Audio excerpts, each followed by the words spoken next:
What's good, everybody, man? This is your guy, Manny, and you're listening to another episode of Talking Sports with Manny. The Lakers just blew out the Brooklyn Nets.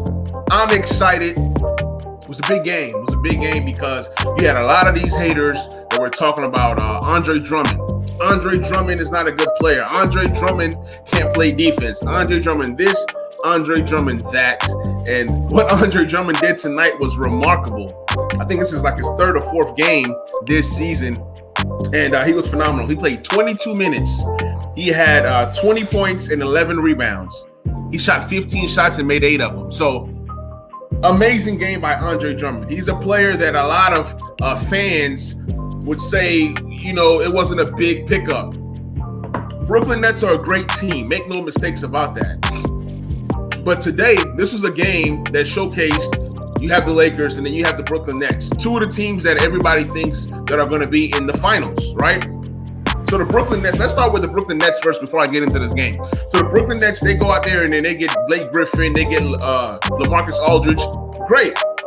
Both good players, both players that can come off the bench and add some added firepower to what the Nets already have. Now, I understand James Harden wasn't there, okay? But this game did feature KD, and it did feature Kyrie Irving. Before Kyrie Irving got ejected, this was still a very close game, and the Lakers had control of the game. I don't think the Nets led in this game. I don't think so. If they did, then I missed it.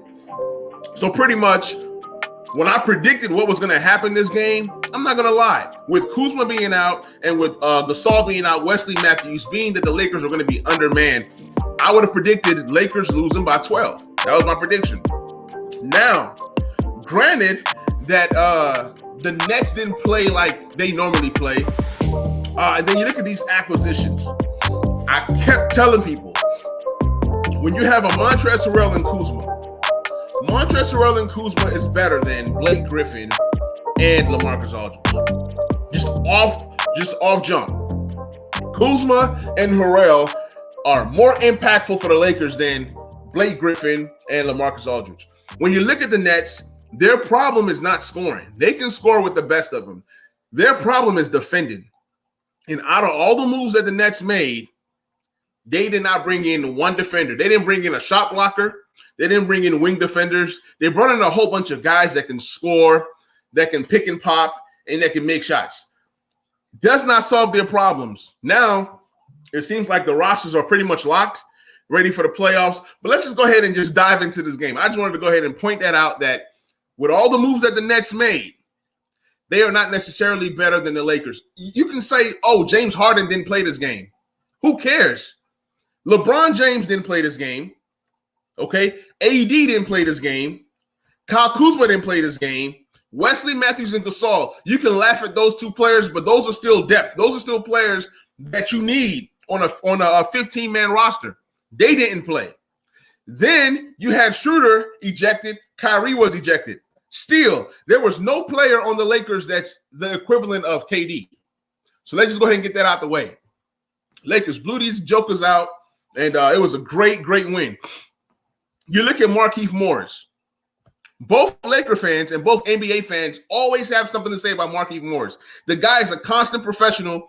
Obviously, he always, gets ejected and always fights somebody and whatever, but he's been very good since AD's been gone. He took 8 shots. He made 6 of them. He was 2 for 3 from 3. 6 rebounds, 2 assists, 14 points. Magnificent game out of Markieff Morris. Coming into this game, the Lakers only had 9 players available, okay? So I'm thinking like, oh, man, when I'm looking at the roster and who's available, you got Morris, Drummond, Schroeder, Caldwell Pope, THT. THT has to start, right? Then you go to the bench is McKinney, Harrell, Caruso, and McLemore, who doesn't really know the offense yet. So it's kind of like you're looking at this and you're saying, oh, man, the Nets are fully loaded. They have everybody available except of James Harden. So you're thinking this is going to be a blowout. You're thinking the Nets are going to run away with this game. The Nets are at home. But like I said, Markieff Morris played a great game. Drummond, I mentioned it earlier, but I'm going to mention it again. 20 points, 11 rebounds, shot 15, made 8 of them. Was magnificent, man. Played some pretty good defense. He just gives you that toughness. Like I've said this, there is nobody on the Brooklyn Nets that can guard Andre Drummond. Then you insert AD, and then LeBron. Oh, man, it's going to be crazy. LeBron tweeted out something saying, hey, the storm is coming. The storm is coming. We look at Dennis Schroeder. He played 20 minutes before he was ejected.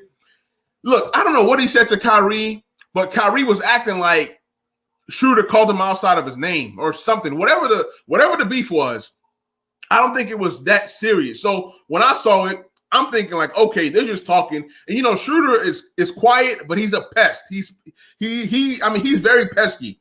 So they both get double text. I'm thinking like, okay, wow. So then Kyrie gets ejected. I start laughing. And I think at that point, Lakers were probably up by like maybe 4 or 6 points, something like that. So then Schroeder gets ejected. And at that point, honestly, I'm thinking like, oh, man, we need Schroeder. The guy was hot. The guy was doing unbelievable things. And at that point, Schroeder had 19 points. He made 3 threes out of 4 shots. Yeah, 4 points. Yeah, appreciate that. 4 points. So I'm thinking like, you know what, man? The game is over. I'm like, look, there's no way we have all these guys out and then we win this game with no Schroeder. I'm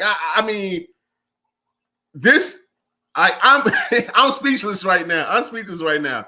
Because all these Net fans, when they played the Lakers that first time, and we didn't have our big guys in the game, and they were talking all this trash. You see KD out there dancing and doing all this stuff. So I was glad to see KD in the game. KD had to be in this game, and he had to take this butt whipping. You know what I'm saying? Because you can't be talking, you know what I'm saying, when you're on the sidelines injured, but then now, you know what I'm saying, we're in the game and you're losing. You got to keep that same energy. That's all I'm saying. Move on to the next guy. So, yeah, Schroeder had a great game, 19 points. Made 3 threes, 2 free throws, 4 assists, and then he was a pest. Kyrie did his thing, but Schroeder's a guy, when he has his mind in the game, he can be very effective. Now, turning down that contract, that's a whole nother episode. That's a whole nother talk. Then we move on to KCP. KCP had a great game last game. I've always said, if the Lakers can shoot 35 to 37% from 3, they are tough to beat because automatically the Lakers defense is going to be good regardless of who's on the floor. That's one thing that Frank Vogel preaches is defense. So defense is always looking good for the Lakers. So Caldwell Pope had 14 points. He shot 6 threes and made 4 of them. So that's amazing. Okay.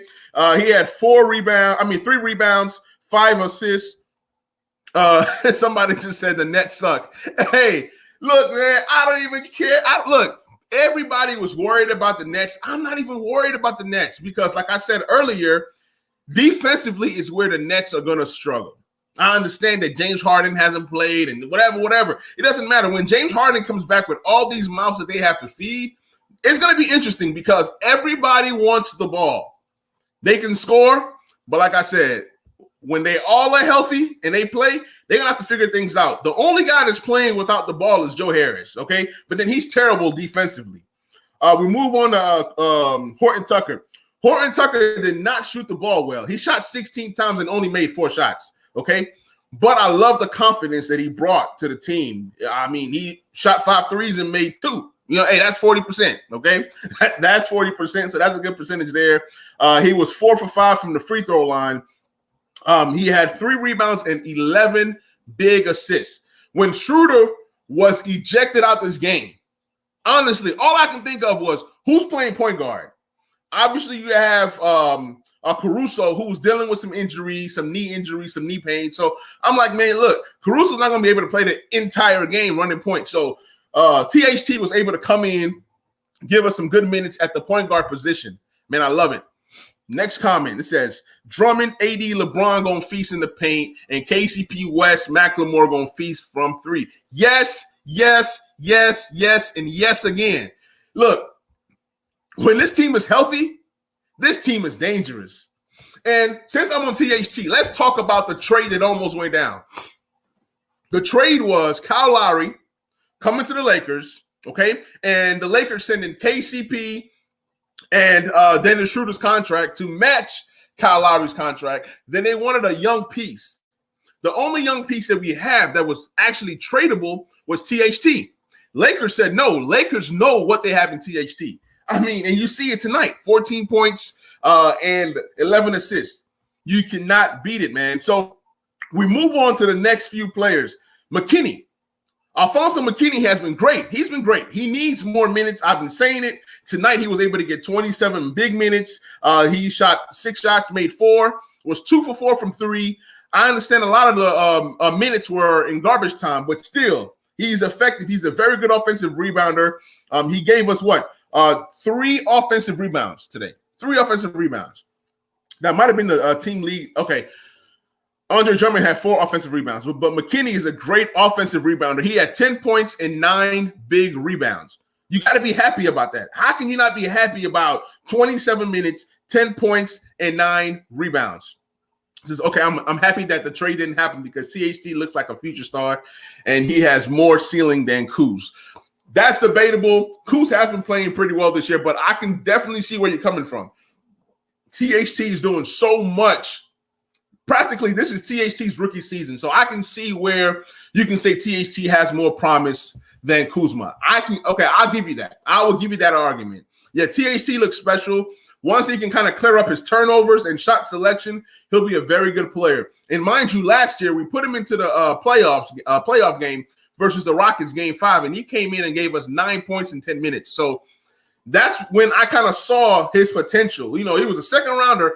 Look, I don't know who found this guy, but to grab this guy in the second round, that was an absolute steal. We move on to the next player tonight was Montrezl Harrell. Montrezl Harrell is playing his role. He knows, look, I'm a bench guy, but I can come in and give some impact. So you got to be happy with what Montrezl Harrell brings to the table. The guy is phenomenal. He's great in pick and roll, and he's added a mid-range jumper to his arsenal, making it even more dangerous. So once we talk about like guys like AD and LeBron, you know, and Drummond feasting, you cannot forget Montrezl Harrell. What that means is you're going to have a dog at the center position on the floor for all 48 minutes, unless if the Lakers decide to go small, putting AD at the 5. But you get the point. You're going to get maximum rebounding. You're going to get maximum energy. And that's what you need out of a guy like Montrezl Harrell. So tonight, man, he shot the ball 10 times. He made 4 shots. He did get blocked a few times, but look, at least he's going up strong. He's going up strong. He doesn't really go up weak or crazy. So he had 10 points, 8 rebounds. So you had 2 dudes off the bench that almost gave you a double-double. You can't beat that. You said Trez is our Draymond Green. I agree. He gives you that constant energy, man. Like, just imagine once we get a crowd, once we get the fans back at Staples, and you got Montrezl Harrell dunking and banging his chest and going crazy, that ignites the crowd, which ignites the team. So everything that the Lakers have been doing this year, they've been doing it without fans. They've been doing it without a crowd. I mean, things are about to get crazy. And I said, when the injury happened to LeBron, along with AD being out, I said, for every 10 games, the Lakers have to win 4. You win 4, you're in the game. You're like, you can stay afloat. You won't drift out of the playoffs. So that was a great thing that they continue to win. I believe with LeBron out, the Lakers are 5-6. So they're right there. Big win. They've been winning off late. So the team just has to continue this momentum moving forward. Caruso, man. Caruso is not going to wow you with his offensive ability. He's just going to come in and do what Caruso does. And he just makes winning plays. Tonight, took 3 shots, made 2 of them, made a 3, had 5 points, had 3 rebounds, 2 steals. He's always in the passing lane. He's always making smart plays, whether it's a screen, whether it's a big shot at the end of the games. Caruso was a guy that was closing out a lot of games for the Lakers last year. People forget. I mean, he's a big-time player, and he plays his role. Now, I'm going to get to McLemore. Ben McLemore is a player that he's very streaky. But when he's hot, he's hot. He reminds me of J.R. Smith. Okay, maybe not on J.R. Smith's level of making shots, but Ben McLemore, what he did tonight was he took 12 shots.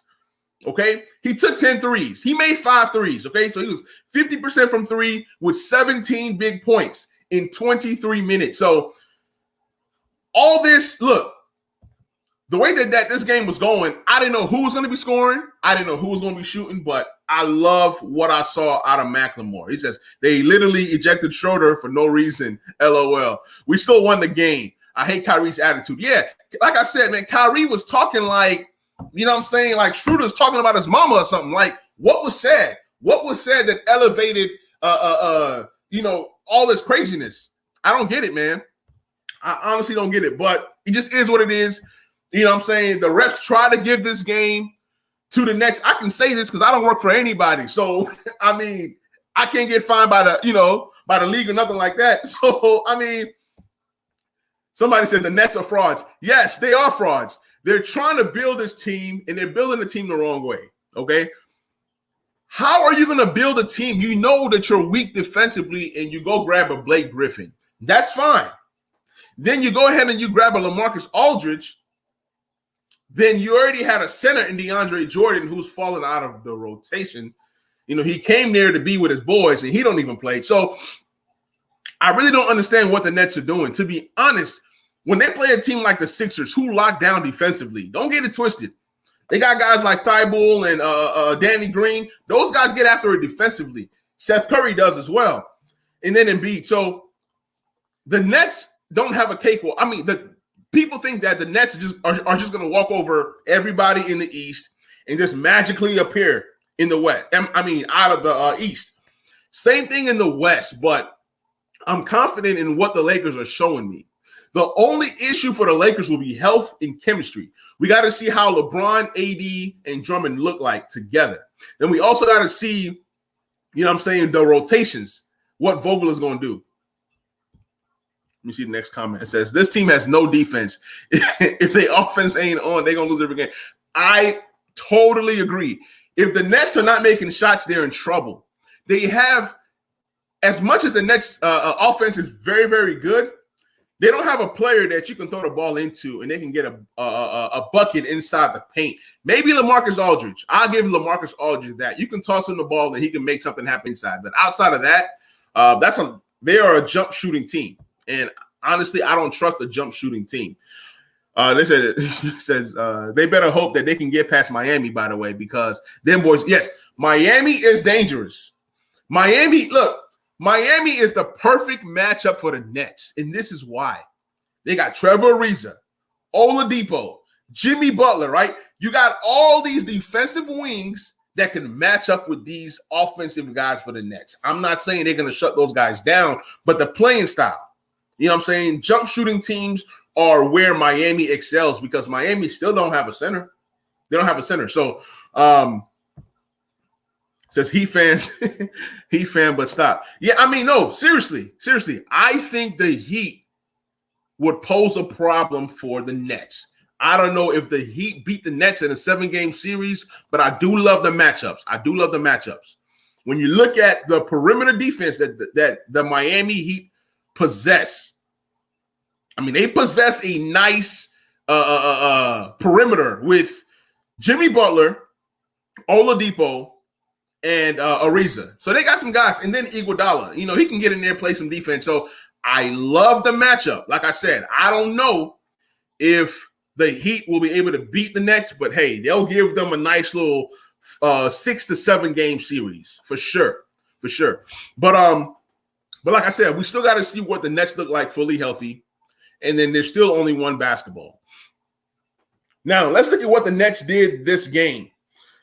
Kevin Durant played 24 minutes, and he had 22 points. The problem with the minutes distribution for KD was when they were getting, like, blown out, when things were getting crazy, that's when KD needed to be in the game to kind of help calm the game down. They bring KD back for what? You're trying to keep him at a minutes restriction. You're trying to make sure he gets 24 minutes. But when KD was out there, he looked useless. You should have just put him in the game while the game was still close. But I appreciate that coaching, though. He ended up with 22 points, 7 rebounds, 5 assists. Not Danny Green. Jeff Green and Harris, they didn't do much. They had 6 points apiece. Let me read the next comment. Since people are overreacting the Nets like they did the Clippers last year. Like, absolutely. All I kept hearing was the Clippers are the best team in the league. You know what I'm saying? The Clippers have didn't have pretty good perimeter defense on paper, And, it's all about matchups. They ran into the wrong matchup, and they lost to the Denver Nuggets. He goes, I'm not scared, or KD, nor Kyrie. We all know Harden folds in playoffs. Yes, I don't trust Harden in the playoffs, but he's still a threat. Like I said, the Nets are dangerous offensively, but they don't scare me. I want to see how everything looks like first before I start making, my predictions.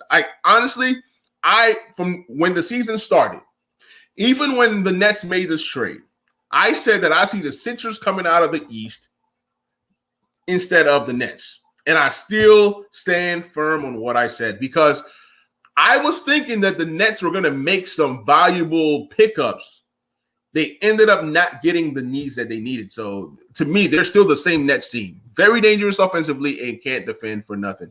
Because I noticed when I was watching KD, kept grabbing his hamstring. Yes, KD didn't look 100%. KD does not look 100%. Okay? I don't wish injury on nobody. It seems like he played timid. He played very timid. He did not want to get hurt. I saw plays where somebody went up. They took a charge in front of KD, and KD quickly backed up. He didn't want to be a part of any of that. So, yeah, KD didn't look good. While Kyrie was in the game for those 21 minutes, he did have 18 points. So Kyrie didn't look good tonight. Kyrie just does Kyrie-type things. Then you look at the bench, right? Blake Griffin, 17 minutes, 2 points. Who else? Claxton, who pretty much is their best big. Claxton literally should be starting, in my opinion. Claxton played 15 minutes, gave them 7 points and 5 rebounds. That's solid.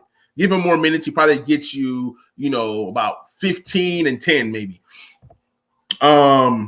Bruce Brown, that's another guy that should be getting a lot of minutes. To me, I think he's their best wing. He's their best wing defender, but he doesn't get any minutes. So I really don't know what the Nets are doing.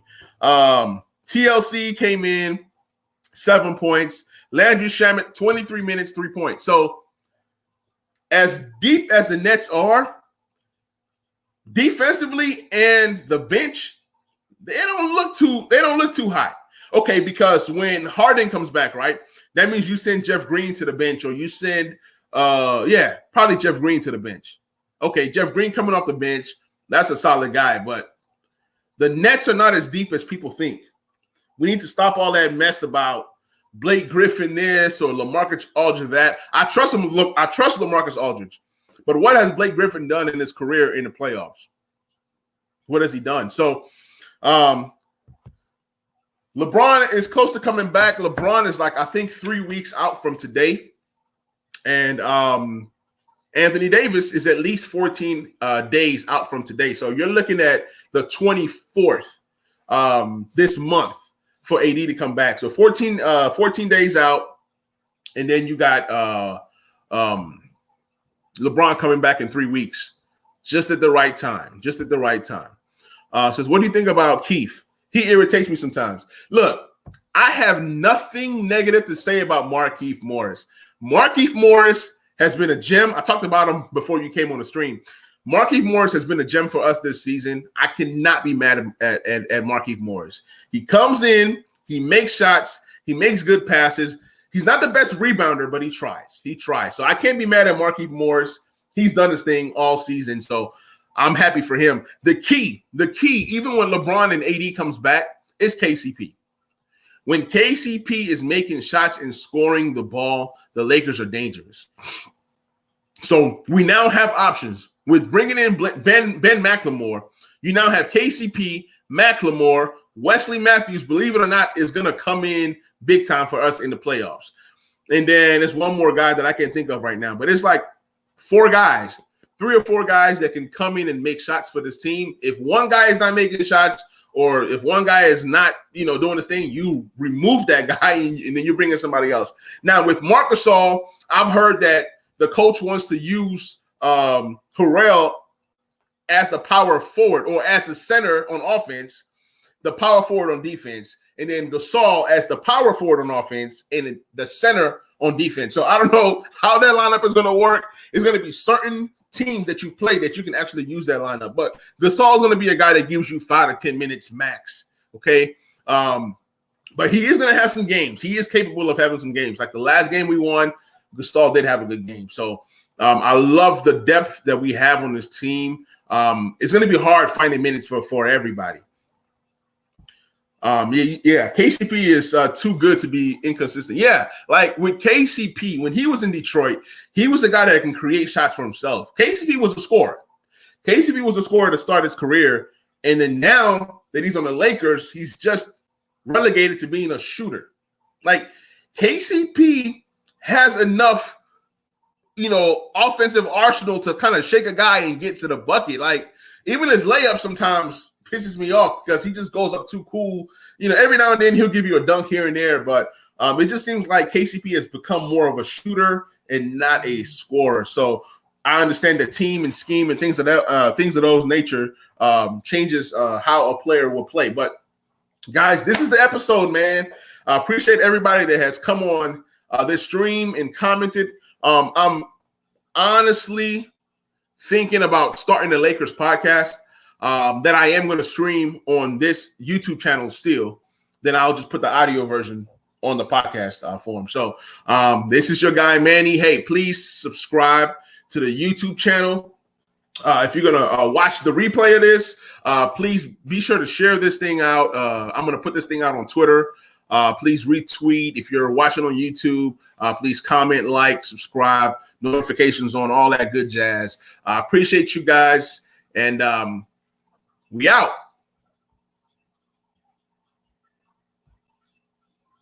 I'm going to definitely put all my Laker fans on you. Hey, appreciate you, bro, man. That's love, man. For real. For real. Appreciate you, man.